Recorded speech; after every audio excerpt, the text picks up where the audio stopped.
చాటున పిందెను చూస్తా, సోకు తీగల్లో పండును కోస్తా, నువ్వొస్తే కప్పిస్తా ముద్దుల ముంతమ్మో.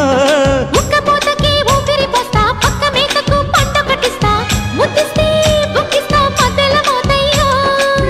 ఓలమ్మో పుకారులు షికారుగా రావమ్మో, ఎదలు ఏడెక్కిస్తే ఎట్టావులమ్మో. ఊరయ్యో బజారులో మజాలకి రానయ్యో, పగలే పక్కెక్కిస్తే తంటాలేవయ్యో. మిట్టిల మీదున్న మిస్సమ్మయ్య సంటే వడ్డీలతో పాటు ఒళ్ళోకి వస్తుంటే పొగరు